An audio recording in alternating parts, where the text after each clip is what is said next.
afternoon, and a great honor to be on the 11th edition of the Delphi Economic Forum, and also a great pleasure to moderate a panel on building geopolitical muscle. I think we already have the segue from the previous panel about geopolitical instability and how it affects the real economy. And I think it's not just what's happening now with the Middle East war, but overall in recent years, geopolitics has firmly reestablished itself as a driving force in shaping markets, industries, and strategic decisions. And there is a real challenge for leaders on how to translate geopolitical insight into concrete action. This has been a very dynamic floor over the last 2 days. I think the goal here is to try to generate some insight and to try to go beyond diagnosing what are the geopolitical challenges, but to focus on how companies can build the capabilities required to act on it, what we refer as geopolitical muscle. I'm truly honored, as we have with us Nikos Lang. The formal title of Niki is the global leader of the BCG Henderson Institute, but the reality is that he's our internal oracle of Delphi. The report he just issued yesterday is about scenarios for 2050. It's as of an oracle as one can have, and we will hear about that. We are also truly honored to have Fokion Karavias, Chief Executive Officer of Eurobank for now over 11 years, taking the bank from the doldrums of the Greek crisis that we heard about a lot in the previous discussion on the challenges that the Greek economy was facing to unprecedented levels of profitability. And Yiannis Papachristou, who is the Chief Executive Officer of the Growthfund, just over a year in the position, but also a veteran executive, and taking also an institution that was created or grew significantly during the crisis to new levels. In order to kick off the discussion, we are in Delphi, so we can only listen to Pythia and the Oracle. Well, thank you very much, Vasilis. And Vasilis tasked me to describe the world in 5 minutes. So I'll do my best to highlight that. But let me start maybe with a very important point. We talk about the geopolitical muscle. Why is it so important? Most of the corporate and public leaders have started their career somewhere between the book of Francis Fukuyama, The End of History, and the book of Tom Friedman, The World is Flat. So that was somewhere in the 1980s, 1990s, 2000. And indeed, the world back then seemed relatively easy in comparison to where we are today. What we see today is actually 10 geopolitical forces which should appear behind me. And I think when I speak to hundreds of CEOs and boards every year, literally from southern Chile to northern Japan, passing by Delphi, obviously we see that most of the top executives are facing these 10 forces you see behind me. On one side, you see an increasingly multipolar world. The multipolar world is a world that is neither monopolar as it was in the early 2000s, nor duopolar as it was in 2010. We have a very strong China, which is actually assertive and expanding. Did you know that 120 countries in the world have China as the #1 trading partner? Europe only 50, US only 19. 120 countries have China as the #1 trading partner. Talking about the US, I think the US is definitely not only about America first, but America alone. And with a clear average tariff rate of 15%, which will not disappear after this presidency, it will continue to be isolationistic. On Europe, I think much has been said. Let me just describe it as a continent that is constrained both from an economic, from a defense, and from a demographic perspective. Where I see a very interesting perspective is the Global South, particularly in India. Did you know that India will add Germany, France, and Switzerland in the next 10 years when it comes to middle-class households? So a huge demand. And this multipolarity translates in 6 battlegrounds, which we have seen: trade, tech, talent scramble, and obviously also mission-critical sectors, climate divergence, and expanding conflicts. I think we have seen that the proliferation of regional conflicts, and we're talking a lot about Ukraine and about the Middle East, but we forget DRC, we forget Sudan, we forget Afghanistan, Pakistan, and many other conflicts. Actually, the last year, with 59 conflicts, according to the UN Peace Index, has been the year since World War II with the highest number of conflicts on this globe. So, what does this mean for a company? For a company, this means that you need to develop geopolitical muscle. And if we go to the next page, please, The geopolitical muscle is actually nothing you have to develop in the gym. It's something you need to develop in your executive committees and in your corporate organizations. First and foremost, I have been working with the World Economic Forum over the past years on really analyzing more than 100 companies around the world in terms of how well are they prepared for the 10 forces I just described before. Well, it's interesting. Some are very well developed and have a nice biceps, and others have actually still to go to the gym when it comes to the geopolitical muscle. The first question is, where do you get your information from, which we could describe the radar or sonar. Let me just give you the example of a very famous Swiss bank which had an amazing radar and sonar, which allowed itself to pull out of Russia in November 2021, clearly before the Ukraine war started. The second question is the operating model. Do you have a chief geopolitics officer? What does he say? Again, let me quote a big French logistics firm who has a chief geopolitics officer sitting in the executive committee, traveling with the CEO and making sure that elements such as, for example, the Houthi attacks in the Red Sea were foreseen for most of the naval activities of this company. Then it's about talent. Again, it's not about inviting a former general, ambassador, or spy once a year to your board, but it is to really bring this talent into your company. And last but not least, geopolitical muscle is not useful if you don't apply it. So geopolitical muscle needs to be impacting your investment decisions, your strategy, and of course also the way how you run the company going forward. So that's what we describe as a geopolitical muscle, Vasilis. I tried it in 5 minutes, so hopefully we'll stick to your schedule. That was very impressive. Thank you, Niki. I want to turn now to Fokion, because clearly something that we can talk about is the many corners that the Greek economy and the banking sector has turned. The banking sector having been through a profound transformation in turning around profitability, but also cleaning up the balance sheet, and the Greek economy managing the fiscal balance among the many other achievements over the last decade.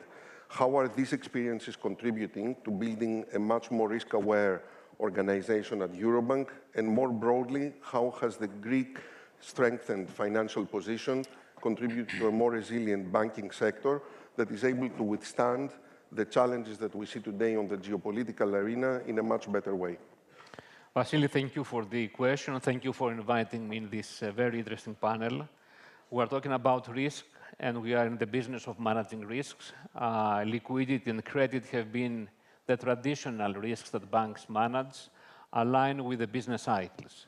It is also true that after the global financial crisis, and as the regulatory framework evolved, it became more efficient for banks to manage this kind of risks. But at the same time, we have seen new risks coming on the surface, cybersecurity, for instance, being one of them.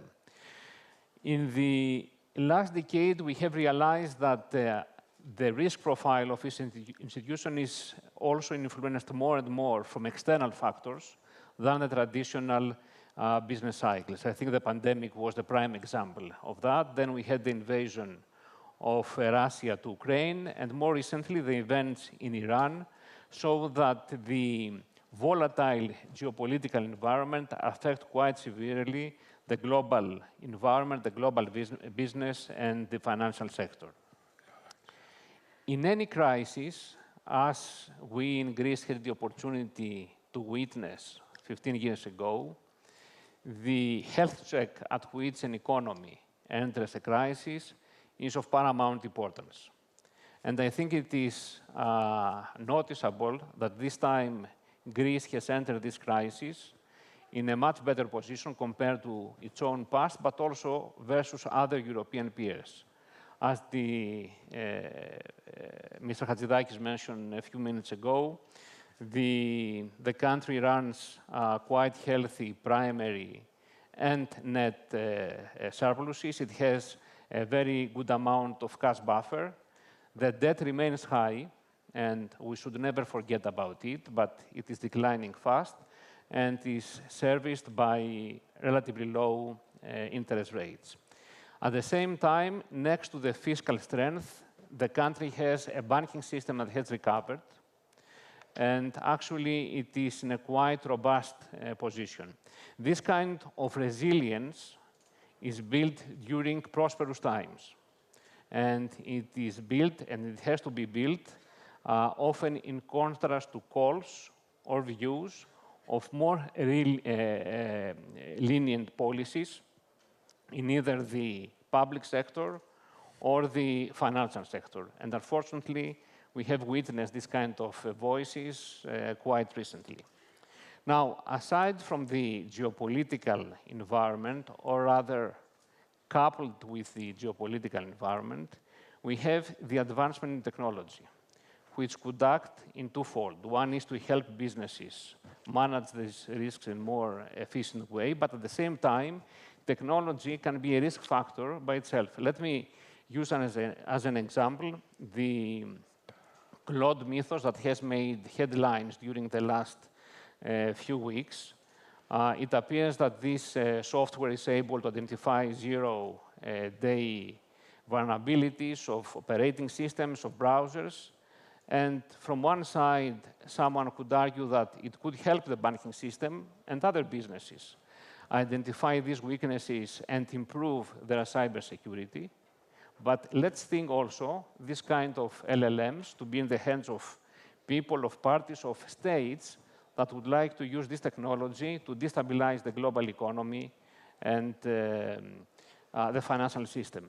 But even if we consider tools which are less exotic than mythos, the majority of the European financial institutions use IT technology originated from the US. Either we're talking about software or cloud services or payment systems. And as the relationship between the US and Europe has become less stable compared to the past, this dependency poses by itself a risk factor. So I would say that at the current juncture, it is very difficult to separate the business risks from the geopolitical risks. And building a geopolitical strength does not only depend on military, on defense capability, but to be able to have a viable, autonomous system for financial infrastructure and digital infrastructure. Very interesting. And what I take away is that even though Greece is entering the new phase of instability stronger, and the banking sector as well, things that we have seen as opportunities like technology, because of sovereignty issues and because of the cyber risks that are coming with it, etc., also need to be managed as well. So training the geopolitical muscle is a continuous endeavor and not one-off. I want to turn to another critical part of the economy, beyond banking, to the Growthfund, which as I mentioned, was an institution established during the crisis as a way to oversee the state assets in a diversified portfolio of sectors like energy, logistics, infrastructure, and beyond. In its role as a shareholder, Yiannis, how is the Growthfund contributing to effective governance and management practices to enable and transform the many companies that are in its portfolio? Thank you, Vasilis. It's a real pleasure to be here in such a distinguished panel. Indeed, Growthfund has been created 10 years ago, I would say in the dark hours of the Greek economy, of the Greek society, for other reasons. However, in the last 10 years has really evolved, has been expanded, and has contributed a very positive footprint across the economy. And now, recently, is evolving, is transformed to what we call Sovereign Wealth Fund. Before getting there to tell you how we transform all of this big project, let me share with the rest of the people that might not know that currently with integration, all the companies in the Growth Fund, we are acting in 11 very sensitive sectors of the economy. I will just mention a couple of them: energy, water management, ports, airports, marinas, postal services, banking, distributions and logistics centers, public transport, food exhibitions, conferences, and many others which I forgot it. comprising also in our portfolio very important companies like in the banking sector, National Bank of Greece, like Bank, also in energy, DEPA, Hellenic Energy, the PPC, also Elkak in the defense funds, also Ferstos, Defense and Faros, AI Factor, and many other companies across the board. Managing more than 12 billion euros portfolio. So to manage this complex portfolio, you need to have a solid transformation strategy, and we have what I call a 3+1. I like from my previous time in private sector. I will just codify these three, and then I will share with you a couple of thoughts there. The one, it is all about transforming our subsidiaries. The second is about developing national critical infrastructure projects. The third is to invest in the new economy. And the last but not least, to accelerate across the board the executional excellence. Let me share with you a few words for each one of them. So when we're talking about transforming our subsidiaries, we are talking basically for commercial assets of the state, such as properties of Greece, famous ETAD, as you know, for the properties of real estate, postal service like ELTA, public transport to Assa in Athens, and many others. And the main objective there, it is to create higher value for the citizens and the consumers and to make them sustainable, economically speaking. There we have a very clear transformation agenda with 3 pillars I would like to share with you. The one, it is that we have established already a business cycle which you find in all the private sector, meaning 3-year strategic plans. You know, I suppose about that. We have collaborated. Also, KPIs, everybody, when we started saying that everybody will have KPIs from the CEOs up to the employees, people were laughing with us. Year after, everybody has KPIs, everybody's performance driven there. The second pillar has to do with the people, because people transformation is fundamental. We know that in public sector, people have forgotten for years in terms of developing them. We have large programs of training, projects for performance management, etc., etc. And last but not least, corporate governance. In a country like Greece that everybody is suspected for everything, having transparency, accountability, and meritocracy, it is very crucial, and we're very proud that all our companies operate in that way. In the second big pillar about the national critical infrastructures, I can't speak for days. I will not speak, of course, for that. I will just highlight that ahead of us, we have 19 months, 18 months, something like 20 big projects. 2 of them which are coming ahead of us is the tender for the remaining 22 airports.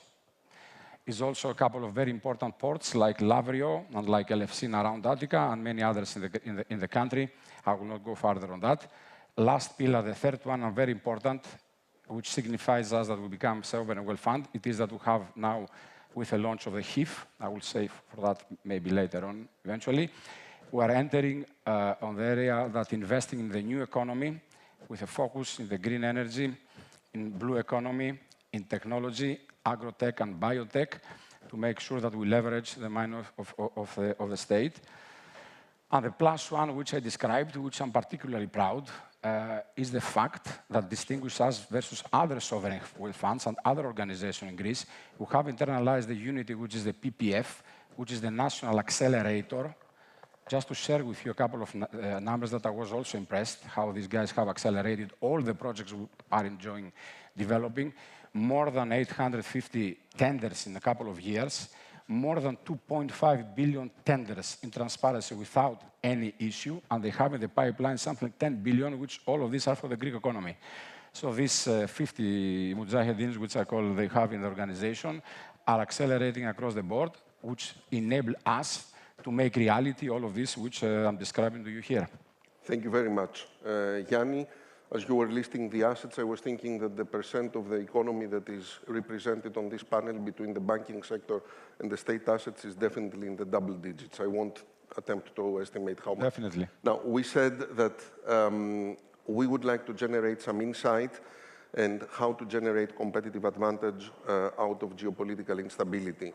And I want to turn again to Fokion to say that you spoke about the importance of going strong into a crisis, but also continuously training the muscle.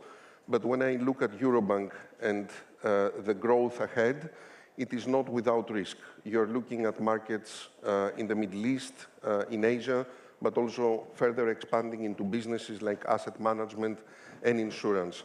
How should Eurobank and organizations today aim to balance those dual objectives? On one hand, continuous drive for growth, but also at the same time trying to maintain resilience.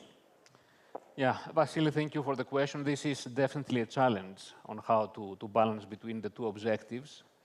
And I would say that every organization has its own ideas on how to tackle this issue. I can share with you how we see that at Eurobank and how we use the tool of diversification in order to mitigate the risks arising from the external environment. And I would say diversification in two dimensions. One axis is the geographical diversification that we're trying to achieve, and then it is the diversification across different business segments. Starting from the first, you know that we are active in 3 core markets, Greece, Cyprus, and Bulgaria.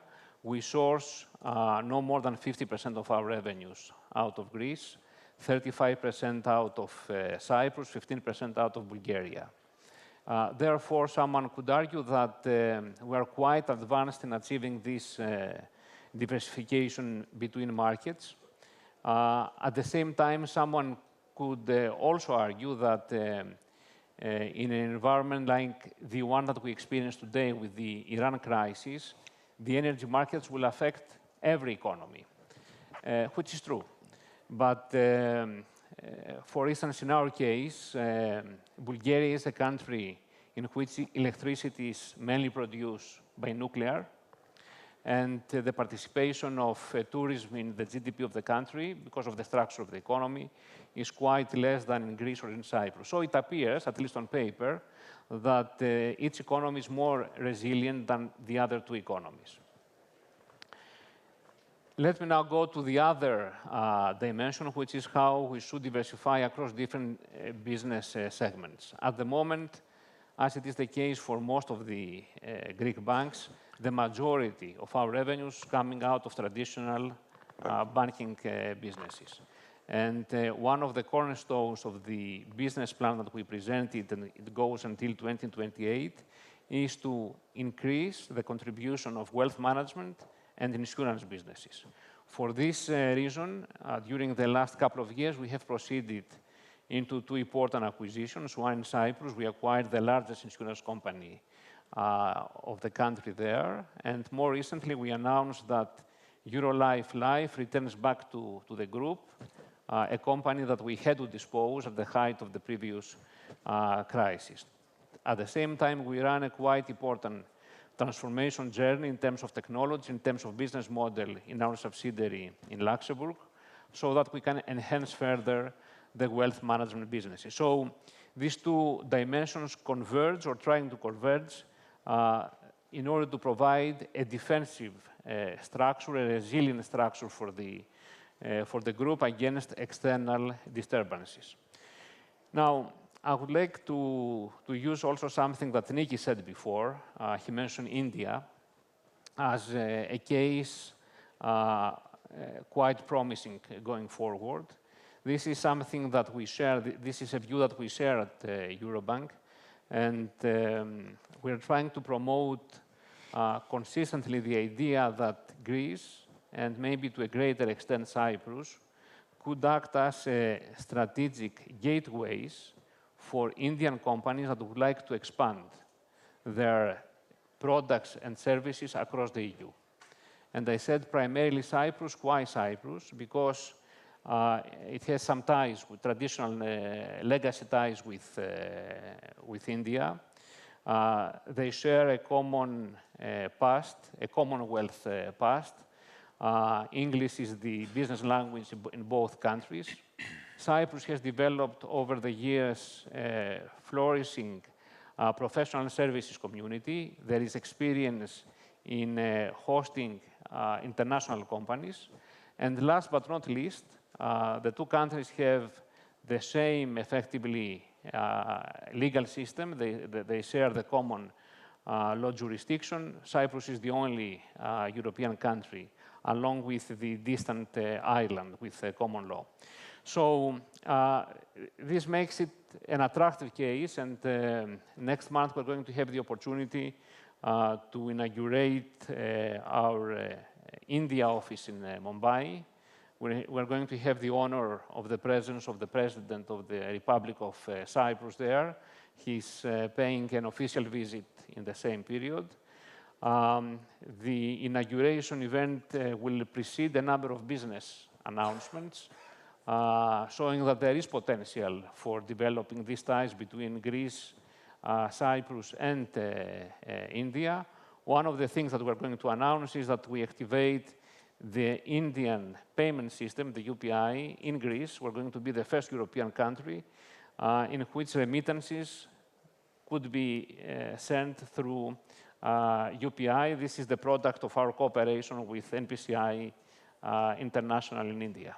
So I think there is good training of the geopolitical muscle if you're going as far as India, that we cannot doubt for sure, and good luck with the opening of the Mumbai presence.